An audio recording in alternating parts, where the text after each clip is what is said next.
voulais vous parler, moi, de l'expérience de la migration donc en V6.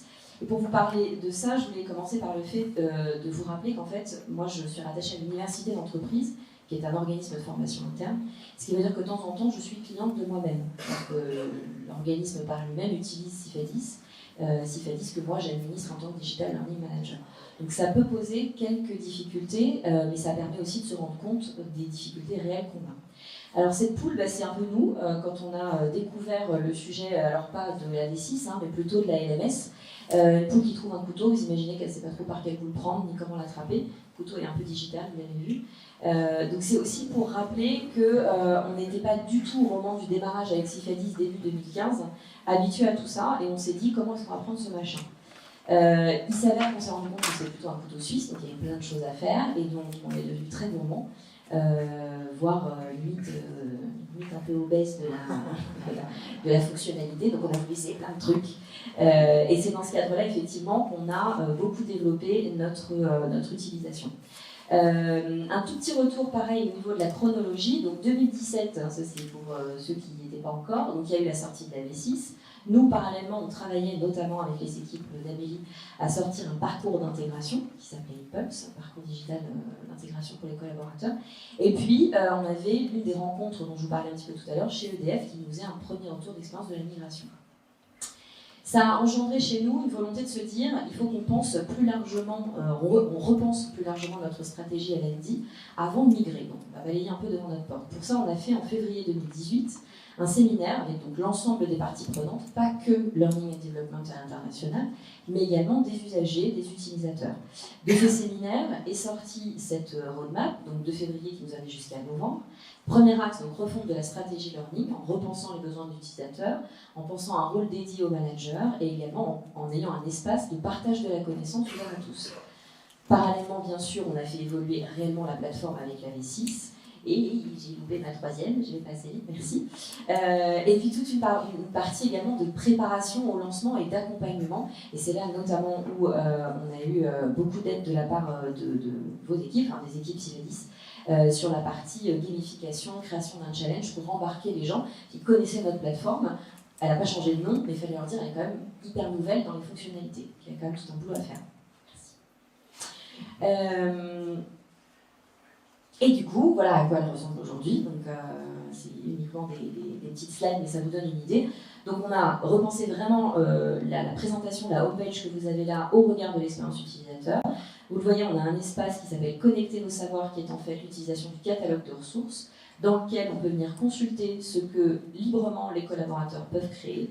Et ensuite, évidemment, on peut nous-mêmes venir rajouter nos propres contenus à travers une petite interface très simple qu'on a créée, encore une fois avec l'aide des équipes. On peut partager une vidéo qu'on a conçue nous-mêmes, avec un smartphone, avec une captation PowerPoint, peu importe, ou bien des choses qu'on a également été chercher, qui sont issues d'une curation. Donc, des vidéos trouvées sur le net, des YouTube, des TEDx, que sais-je, ou bien un simple document. Ça peut aussi être un mode opératoire qui fonctionne très très bien chez vous et que vous n'avez pas forcément digitalisé dans la modalité. Voilà. Donc ça, c'est notre utilisation du catalogue des ressources. La partie lancement, effectivement, donc c'est là aussi où je reviens sur ce qui a été dit un petit peu plus tôt par une extension. On avait légèrement sous-estimé le temps que nous a demandé la création de ce challenge, mais qui néanmoins a été un facteur clé de succès. On a créé, donc en ouvrant toutes les semaines, sur 5 semaines, un nouvel épisode de ce challenge dans lequel on venait parler justement de compétences, donner un petit peu de hauteur à pourquoi est-ce qu'on avait repensé la plateforme et remettre tout ça dans un contexte de nécessité d'accompagner les collaborateurs dans le fait d'apprendre à apprendre quotidiennement. On a également eu un lancement live. Vous voyez, mon équipe, on était magnifique avec Églantine qui nous a affublé de casquettes, qui nous a fait magnifiquement bien. Et on a fait donc un événement là où on travaille. Déjà, on a la chance d'avoir un auditorium. Pareil, petit retour d'expérience assez intéressant. C'est la première fois qu'on faisait une conférence sur du learning, réellement. On n'avait pas du tout d'idée de si ça allait prendre. Pendant mes vacances, Églantine m'appelle un peu angoissée en me disant il y a plus de gens qui ont dit oui que de place dans la salle. Donc en fait, il va falloir qu'on change de salle. Et la salle était pleine et c'était la plus grande de toutes. Donc on était ravis que le premier intéresse. On verra le deuxième, c'est un peu notre challenge. Mais en tout cas, il y a plein de gens qui sont venus pour parler justement d'apprendre à apprendre. Et derrière, on était là pour continuer le débat avec eux. Voilà. Donc ça, c'était pour la partie lancement. Et puis on s'est dit, on va avoir une super boutique. Vous voyez, dans le BTP, on s'est dit, on va faire le ravalement, ça va être sympa. C'est vraiment une fois qu'ils rentrent dedans, ils aient des nouveaux produits. Parce que s'ils voient que ce qu'ils connaissaient déjà, c'est un peu l'effet la mayonnaise qui retombe. Donc en parallèle de ça, parce qu'on n'avait pas assez à faire, on s'est dit, on va en plus créer, enfin pas créer, mais en tout cas avoir de nouveaux partenariats. Donc on a notamment commencé à bosser avec Vodéclic, que vous devez connaître, et puis créer des modules sur le stress, etc. Le et après, c'est ce qui nous occupe aujourd'hui, ou en tout cas depuis janvier, on est parti en roadshow sur nos différents training centers. Donc on a 5 training centers dans le monde. On a commencé par la Suisse, le UK, et puis la France arrive en septembre. L'idée, c'est qu'on va faire en fait les sites, donc les... Voilà, merci après, j'ai fait juste le roadshow. On va sur de différents sites. Si je donne l'exemple du UK, vous avez, donc on est là-bas, là on est à l'université de Cambridge, là on est sur Beckett House, qui est donc un site qui se trouve à Londres. On est également rediffusé en webinaire parce qu'on a pas mal d'activités, notamment dans les hôpitaux, en facility management, donc en maintenance. Il y a 4 personnes dans tel hôpital, tel autre chez la reine d'Angleterre, machin, etc. Donc on les avait en webinaire, en live. Et l'idée, c'est de venir expliquer aux collaborateurs comment fonctionne la plateforme, comment ils peuvent être partie prenante. L'idée, c'est de les rendre plus responsables, quel rôle ils peuvent jouer, puis comment on peut les aider à jouer ce rôle-là. Voilà. Et donc on va continuer à faire ça tant que les training centers nous le demandent. Et c'est assez génial parce qu'on est en proximité vraiment de nos utilisateurs finaux. Et là, on a les meilleurs feedbacks possibles, pas toujours très sympa, hein, c'est nos clients, donc vous savez aussi ce que c'est. On entend ce qui fonctionne moins bien, et ça, c'est assez top. Voilà ce que je voulais partager avec vous, ce coup-ci, merci. Voilà.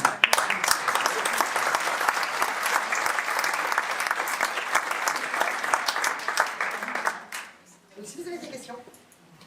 Voilà, même principe que tout à l'heure. Vous écrivez vos questions sur une petite carte, et puis Cécilia tirera.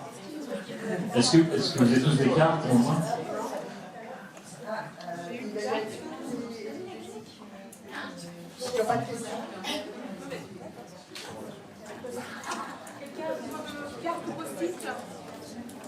Alors, ce qu'Églantine essaie de faire, parce que comme ça va vous expliquer. Il y a un truc aussi assez génial, faut dire, et c'est son idée, donc Jacques Durand. On s'est servi d'une chanson que vous allez reconnaître, en tout cas si vous écoutez des trucs de James, et qui marche vachement bien. On l'a fait sous forme de joke au début. Donc notre plateforme, elle s'appelle Learn, donc à l'international, les gens l'appellent By Learn. Et voilà, on va vous montrer ce dont on se sert sur toutes nos démos. Donc évidemment, il dit My Love, qui est le nom de la chanson. En fait, on entend voilà, donc si vous êtes complètement picousé comme on l'est, vous entendez By Learn, et en fait ça marche hyper bien. Au début ça s'est marré que nous, et à l'international les gens adorent, et donc il y a parfois ça fait comme quoi parfois réussir un lancement ça tient à pas grand chose.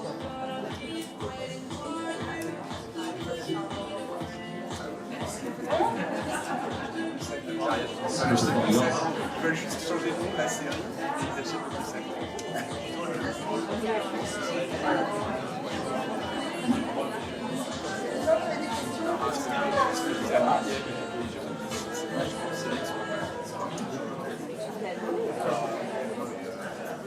Alors, je vais répondre à certaines de vos questions dans le reste. Les ressources Vodéclic sont-elles sur Cifadis? Alors, les ressources Vodéclic sont-elles sur Cifadis? Oui et non, c'est-à-dire qu'en fait, c'est un lien qui nous amène sur la plateforme de Vodéclic, donc elles ne sont pas directement importées sur la plateforme, mais on passe bien, en fait, nous, c'est vraiment notre stratégie. L'ensemble des contenus, y compris donc les contenus extérieurs, de toute façon, il n'y a qu'une seule voie d'entrée, c'est la plateforme, donc c'est sur Cifadis. Et il y a un portail bureautique, et du coup, quand on clique dessus, on arrive sur l'interface Vodéclic. Quels sont les points de vigilance lors de la migration? Alors, on en a fait, on en a partagé un certain nombre, notamment dans le cadre de la dernière rencontre qu'on a fait avec certains clients. Ils sont de différentes natures, mais je dirais que peut-être le principal, c'est le timing, mais qui vient très certainement du fait qu'on a, vous l'avez compris, inscrit ça dans un parcours, ou en tout cas une démarche qui était beaucoup plus large. Et donc, le temps que ça nous a pris de repenser notre stratégie, de la co-construire avec les training centers à l'international. Quand je vous dis ça, c'est pas seulement de séminaire où on s'est tous retrouvés pendant 3 jours dans un lieu sympa, c'est que derrière, on est reparti au UK, on est reparti en Suisse pour dire ok, maintenant on va prendre tous les process, la page catalogue, la page session, la page de l'apprenant, la page de l'administrateur, et on va la designer ensemble. Donc Amélie venait ou était à distance avec nous et on faisait un peu comme sur des grands post-it comme ça, avec un peu comme les capsules, on faisait glisser des espaces. Donc on a vraiment tout designé avec eux, avec un nombre d'allers-retours évidemment qui sont impressionnants. Donc là, on peut très vite se perdre dans le planning. Donc c'est vraiment un gros sujet de maîtrise du temps. Voilà, c'est le principal sujet qu'on a eu au niveau de la migration. Excusez-moi, la pression de rentabilité d'un constructeur joue-t-elle? Alors, je suis désolée, qui a posé cette question? Je ne vois même plus du tout ce que vous voulez dire. C'est moi, je suis désolé. Non, mais c'est Ça moi. a été très clair.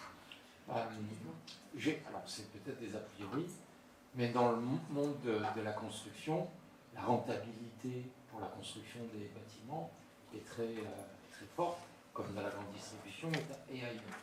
Du coup, quand on fait une migration comme la vôtre, avec des enjeux forts, est-ce qu'au-delà de la migration proprement dite, vous avez, vous, ressenti une pression sur non seulement la réussite, mais sur la rentabilité, le ROI de ce que vous étiez en train de monter?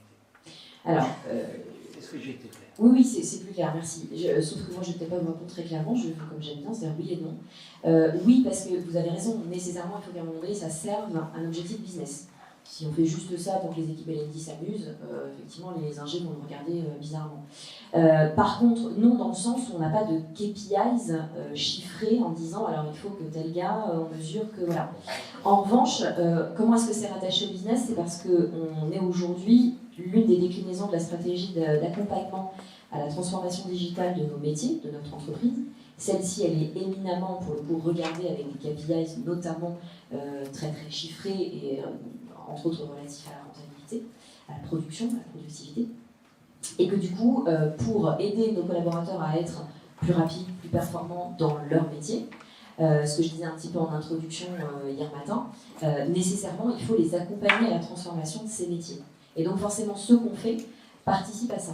Je vous donne un exemple, le fait d'ouvrir le catalogue des ressources à tous de manière libre, pour que chacun partage avec ses pairs son savoir, ça peut avoir l'air de rien. D'ailleurs, on l'a un petit peu fait, passons l'expression, en OSD, sans rien demander à personne.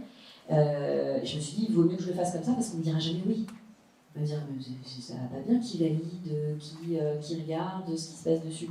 Donc, et au final, c'est quelque chose qui marche très très bien et qui participe à faire plus de collaboratifs dans l'entreprise.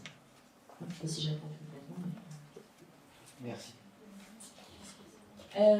Pouvez-vous faire un tracking des ressources? On peut voir celles qui ont été vues et combien de fois, mais non, en fait, le tracking, c'est pas scormé. En fait, c'est des ressources qui sont très libres. Donc, je ne peux pas dire il a vu 20% de la vidéo ou voilà. Si c'est un PowerPoint, je sais qu'il l'a ouvert, mais ce qu'il l'a lu, c'est comme tout, je ne peux pas le deviner. Enfin, en tout cas, si c'est pas scormé, on a un tracking qui est limité. J'ai gardé celui-là pour la fin parce qu'il est écrit un tout petit en tête de bouche. Pour le partage des connaissances, quelles fonctionnalités ont été utilisées? Le catalogue des ressources. Je ne sais pas si ça répond à la question. C'est vraiment le fait d'ouvrir le catalogue des ressources et alors un peu comme en back-office, ce qui a demandé de refaire une petite interface front-office quand même un peu plus basée user et pas administrateur. Mais c'est aussi simple que ça. Et puis il y a plein de champs qu'on a pré-remplis parce que quand on est administrateur, on est OK de remplir 10 champs pour publier un truc. Quand vous êtes user, si vous remplissez 3 champs, c'est déjà bien. Sinon, vous passez à autre chose et vous dites le collaboratif, le très injecteur. Donc, juste pour c'est moi qui pose la question, Oui. ça veut dire que vous avez associé au profil apprenant la possibilité de publier Tout à fait. la ressource déjà d'importer Ouais. et de la publier. Exactement. Et en fait, une des particularités aussi, c'est qu'on a laissé la possibilité, enfin, on a par défaut ouvert, je recommence la phrase, l'apprenant qui publie par défaut de façon visible à tous. En fait, nous, on est organisé par domaine, par entité, par périmètre, exactement. Et la façon dont on fonctionnait, notamment en back-office jusqu'à maintenant, on décidait des périmètres sur lesquels on allait publier. Sauf que ça, c'est juste un enfer quand vous êtes utilisateur, vous ne comprenez pas pourquoi il faut choisir quel endroit. Donc par défaut, on est de toute façon, c'est aussi davantage dans le mindset, on a envie de dire, vous publiez un truc, c'est visible à tous. Voilà. Et donc du coup, ça permet de reboucler sur une évolution qui serait super à avoir. C'est notamment le sujet des langues, parce que comme il publie chacun dans sa langue, dans ce qu'on veut, dans les filtres, aujourd'hui on ne peut pas filtrer par langue, et ça c'est l'un des retours justement utilisateurs dont je vous parlais du terrain, qui nous disent ouais, au UK, j'aimerais bien quand j'arrive, je veux voir que les ressources en anglais, parce que sinon je ne comprends pas le français. Donc, voilà, donc ça me permet aussi, il n'y avait pas forcément pensé, les retours terrain nous le donnent. Comment harmoniser les supports créés par vos collaborateurs avec des templates? Oui, c'est une excellente question, et c'est d'ailleurs ce sur quoi on travaille. Alors, Églantine l'a fait aussi, et puis on continue à travailler dessus. En fait, on ne cherche pas forcément à harmoniser, c'est pas l'objectif, par contre, on cherche à leur faciliter la vie. Donc, ils ne sont pas obligés de les utiliser, mais on leur a mis à disposition notamment des petits tutoriels. Et puis, c'est un tout petit peu de pédagogie aussi, c'est-à-dire si vous voulez faire une vidéo apprenante, il ne faut pas qu'elle dure 15 minutes et que vous finiez en train de nous raconter un truc, parce que ça va être soporifique et personne ne la regardera. À part vos collègues qui vous aiment bien. Donc on leur a fait aussi des tutos pour leur dire voilà, une vidéo apprenante, ça va plutôt être fait comme ça, dans tel timing, en essayant de venir faire des ruptures à tel moment, comment on fait des ruptures, si vous les faites sur PowerPoint. Il y a plein de collaborateurs qui ne savaient pas qu'en utilisant PowerPoint de façon très classique, avec des animations, vous faites à la fin une extraction vidéo, vous ressortez avec un MP4, un format vidéo qui est relativement sympa si vous avez un peu bossé votre présentation. Vous faites des screenshots aussi, vraiment des enregistrements vidéo. Nous, on avait plein de collaborateurs qui nous appelaient en disant vous n'avez pas un outil pour que je puisse filmer mon écran pendant que je fais quelque chose? Mais si, ils avaient le PowerPoint en fait, et on l'a tous. Donc voilà, donc Églantine a fait un tuto sur comment faire un tuto, c'est moi qui s'en va que. Et on leur met à dispo et on leur dit bah voilà, on vous donne toutes nos astuces à nous quand on fait des tutos, vous voyez, c'est hyper simple, bah, vous pouvez le faire aussi. Donc c'est pas dans une volonté d'harmoniser, ou en tout cas d'obliger, mais on leur met des outils à dispo. Derrière, allez, vos projets. Ah ouais, alors non, c'est pas possible. 3 minutes, dernière question, vos projets, ça c'est. Non, mais si je vais en donner un, c'est aussi, donc en lien avec ce que je disais là, c'est d'animer davantage cette communauté qui est en train de s'auto-créer. Et c'était un petit peu notre doux rêve, hein, c'était de se dire on va ouvrir et puis ah, c'est génial qu'il y ait des gens qui fassent vraiment, qui postent des trucs. Donc ça s'est pas fait tout seul, ça se fait grâce au roadshow, parce que la principale question qu'on a sur les roadshows, c'est vraiment, je peux y aller sans demander à mon manager, vous regardez pas et tout. Après, c'est pas anonyme, vous êtes dans un cadre pro, donc restons quand même calmes sur ce que vous avez publié, hein, tout le monde va le voir. Donc évidemment, ils s'autorégulent, par contre, ils le font, donc ça c'est assez génial, hein, vraiment des gens qui participent. Mais maintenant, il faut les animer. Et ça, c'est vraiment l'idée qu'on a aussi avec mon équipe, c'est de venir dire maintenant, on va essayer de travailler avec des partenaires différents. Une start-up dont on pourrait discuter ensemble par exemple qui va faire de la captation donc en réalité virtuelle et puis ensuite permettre de venir faire rajouter des choses en réalité augmentée dessus de façon extrêmement simple. Ben voilà, on va prendre une licence, on va mettre l'outil à disposition au sein de l'université d'entreprise et dire aux gens vous voulez faire un truc un peu sympa sur votre chantier, vous faites une captation avec une caméra 360, on vous la met à dispo, et puis derrière, avec le logiciel, clac, clac, clac, vous venez mettre des points, vous venez rajouter des informations. C'est hyper simple à prendre en main. Encore une fois, on fait nous-mêmes une première démo vidéo, et on leur dit maintenant, on vous met à dispo. Voilà, si vous avez envie de faire autre chose que de la vidéo PowerPoint. Donc on essaye de les outiller un peu plus. Voilà un des projets à faire. Je serais ravie de parler des autres projets avec vous. Voilà, mais écoute, merci Cécilia, je crois qu'on peut remercier Cécilia pour cette belle présentation.